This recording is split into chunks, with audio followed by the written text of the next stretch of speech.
O presidente Jair Bolsonaro, vocês sabem, desde que ele assumiu, ele é obrigado a matar um leão por dia.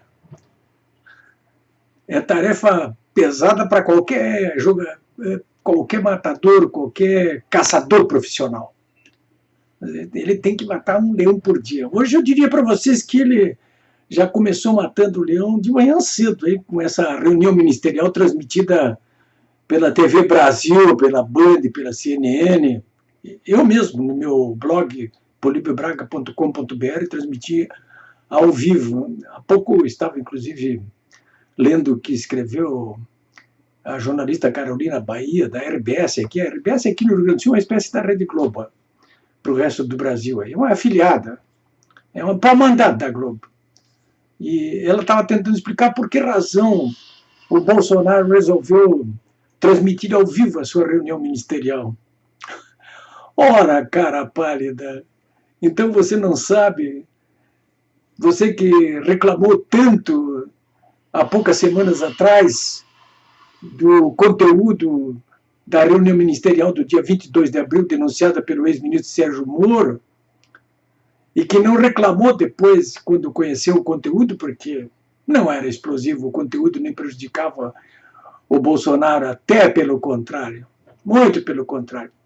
Mas não é propriamente sobre essa reunião ministerial de hoje que eu quero falar com vocês, aí, embora o assunto que eu quero falar com vocês aqui, que é a questão do vírus chinês, embora esse assunto tenha sido tratado pelo Bolsonaro ali com muita propriedade, muita propriedade. O presidente estava muito sereno e produziu um texto assim irretocável a respeito do que vem acontecendo aqui no Brasil e no mundo em relação a esse vírus chinês. Olha, é difícil quando as pessoas começam a remar contra a maré, aquele instinto de manada, atropela tudo. Né? É muito complicado você fazer isso aí. Eu gosto de fazer isso aí. Eu gosto. O presidente também gosta de fazer isso aí. Eu tenho notado isso, tenho percebido isso aí. Mas quais foram os pontos focados pelo Bolsonaro na reunião ministerial de hoje em relação a essa questão do vírus chinês? Aquilo que é um assunto do dia hoje, praticamente em todo o mundo, né? Que é praticamente este meia-culpa que fez de novo a Organização Mundial da Saúde. A Organização Mundial da Saúde, ela vinha questionando dois pontos que, na minha avaliação, são notáveis em relação às políticas públicas de ordem sanitária para combate do vírus chinês, executadas quase que sem exceção por todos os países do mundo. Foram poucos os governantes que se insurgiram contra as políticas públicas de ordem sanitária de combate ao vírus chinês,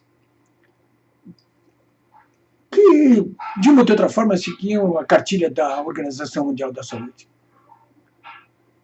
Bom, o presidente Bolsonaro, vocês sabem que desde o início ele vem questionando dois pontos. Primeiro, a questão do lockdown, ou seja, esse confinamento vertical de tudo, né, que foi o que assombrou o mundo todo nas primeiras semanas, aqui no Brasil também. Porque, na verdade, ninguém sabia se esse confinamento duraria 1 mês, 2 meses, 3 meses, quanto tempo, afinal de contas, aconteceria isso aí. O Bolsonaro, logo de cara, ele se insurgiu contra isso. Confinamento de grupos de risco e de idosos está correto. Praticamente em todas as epidemias envolvidas nessas questões de vírus aí, em todas elas, é isso que se faz. Essa é a política pública de ordem sanitária para combater. Foi o que aconteceu para combater o H1N1, por exemplo, a dengue. Enfim, o Brasil já tem combatido muitas epidemias e pandemias e tem uma experiência boa em relação a isso aí. Mas, claro que o Bolsonaro não foi ouvido. Mais do que isso, ele foi impedido de agir por uma decisão do Supremo Tribunal Federal que transferiu as políticas públicas de ordem sanitária para combate do vírus chinês aos governadores, exclusivamente. e aos prefeitos. Foi isso que lembrou hoje na reunião ministerial, mais uma vez, o presidente Bolsonaro. O Supremo Tribunal Federal arrancou, como tem feito em outros casos também, prerrogativas do presidente da República, numa hora grave como essa de uma pandemia. E deixou ao presidente apenas as tarefas de prover de recursos financeiros e materiais os governadores e os prefeitos. Só isso. Ou seja, coube a cada governador e a cada prefeito executar as políticas públicas. E elas são as mais erráticas possíveis. Nós sabemos muito bem que alguns estados já enfrentavam colapso na saúde pública, antes mesmo dessa pandemia. É o caso do Rio de Janeiro. Ora, vocês mesmos, através da televisão, devem ter visto ao longo dos anos aquelas cenas deploráveis nas filas de espera dos pronto-socorro, dos hospitais do Rio de Janeiro, pessoas morrendo ali no chão sem atendimento. Ora, quando surge uma pandemia como essa, é evidente que só podia acontecer o que aconteceu no Rio de Janeiro, está acontecendo. Só podia acontecer, como está acontecendo no Ceará. Ou vocês não se lembram mais que alguns meses atrás, a própria Polícia Militar do Ceará se insurgiu contra o governo do PT de lá, armada, numa greve inédita no Ceará, com mortos e feridos. Um colapso na segurança pública do Ceará, que só terminou quando houve uma intervenção por parte do presidente Bolsonaro, que é adversário político, inclusive, do governador do Ceará, mas que teve que apelar para a Força Nacional de Segurança e para o próprio Exército.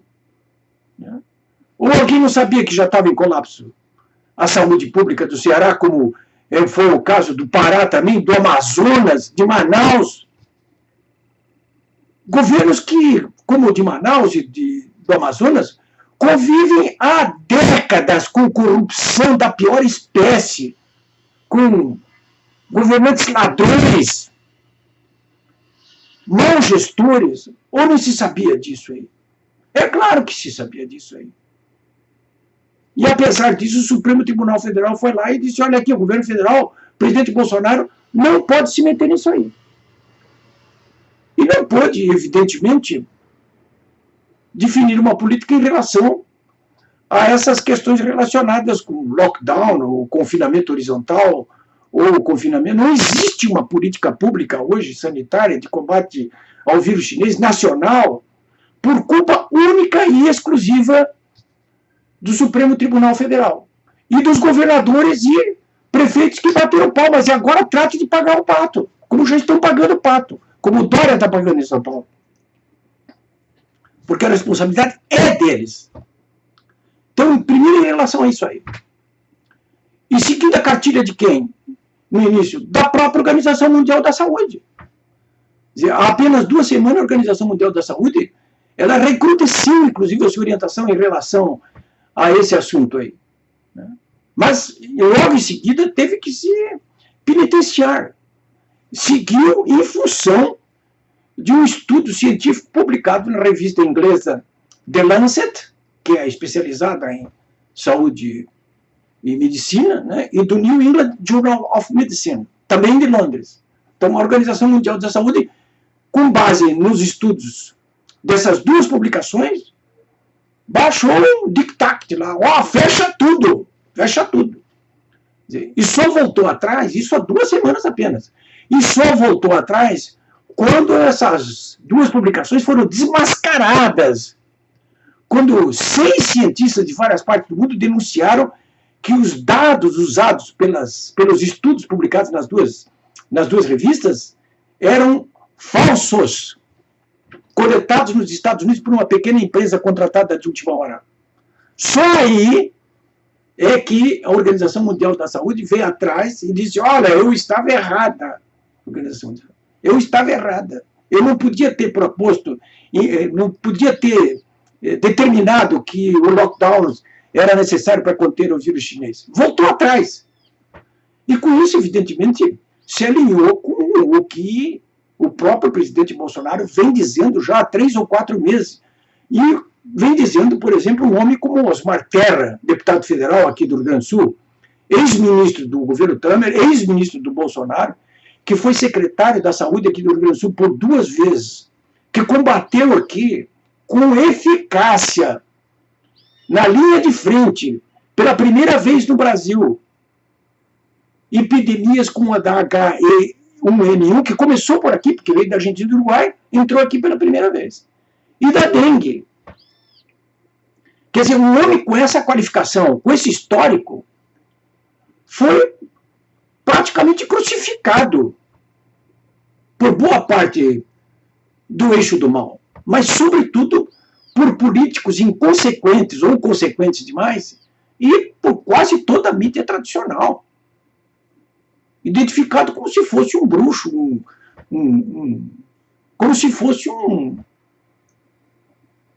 exemplar raro, que não devia ser levado a sério, quando devia ter sido levado a sério desde o primeiro momento, porque ele é que devia ter sido o ministro da Saúde do Bolsonaro, e não o Mandetta, e não esse Nelson Traes.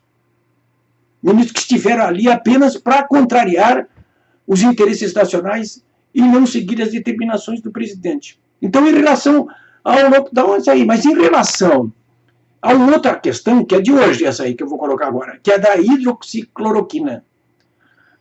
Isso, então, é alguma coisa assim de deixar as pessoas com a pulga atrás da orelha.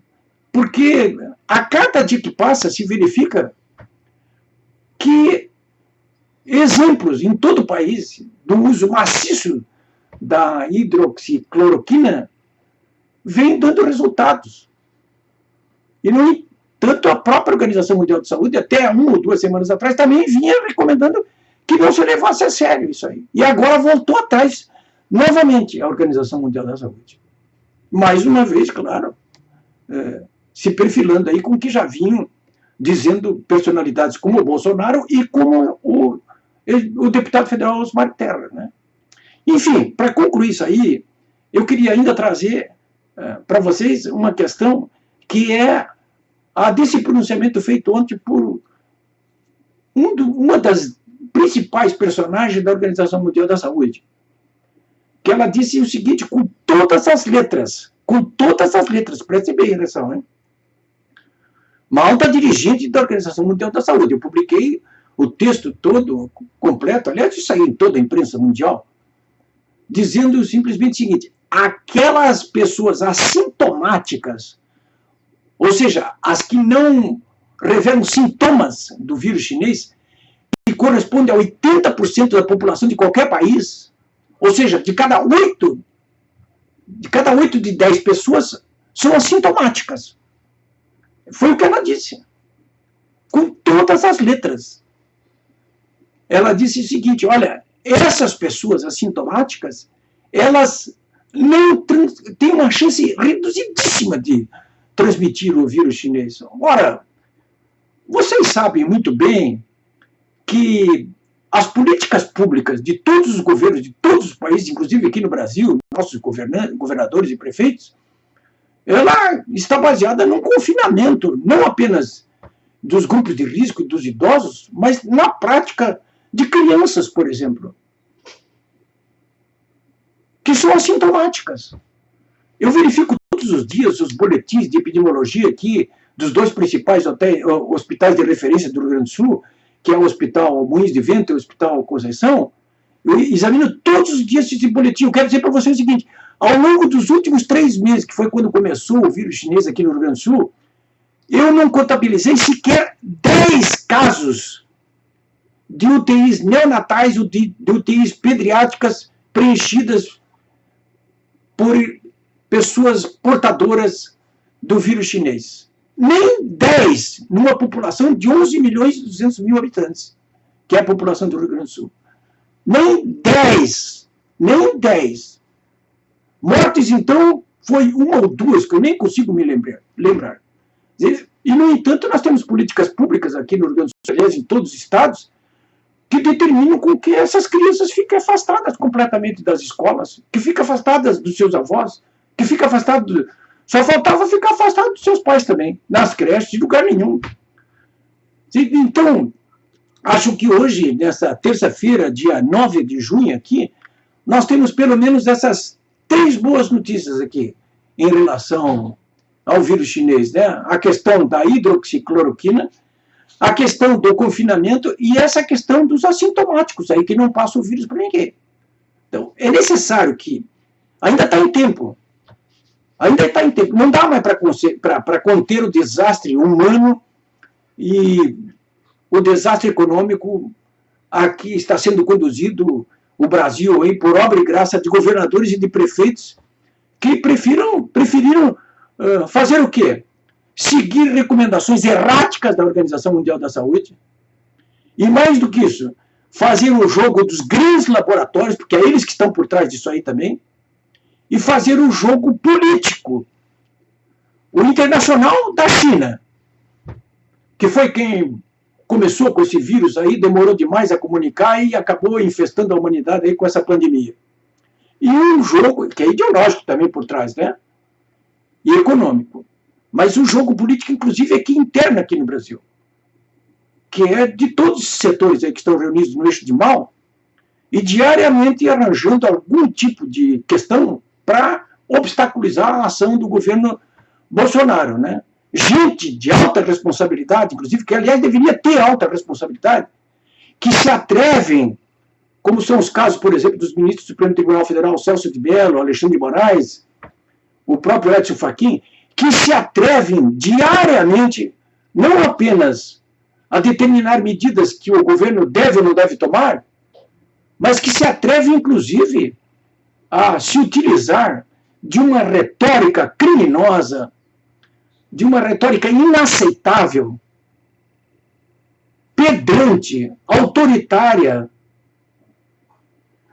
para fustigar o presidente Bolsonaro.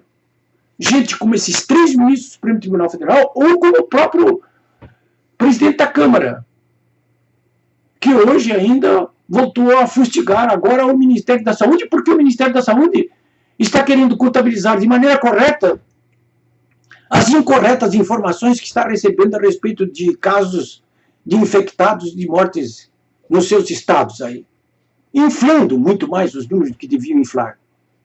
É bom que vocês prestem atenção a tudo isso que está acontecendo aqui, porque aquilo que o Bolsonaro disse na reunião ministerial de hoje vale para todos nós. No frigir dos ovos, a verdade vai prevalecer e nós todos vamos saber com quem que nós estávamos lidando até esse momento aí. Aqui, internamente, com o eixo do mal, que são esses bandidos que estiveram no poder até o final do governo Temer e que foram desalojados por nós, eleitores, nas eleições de 2018.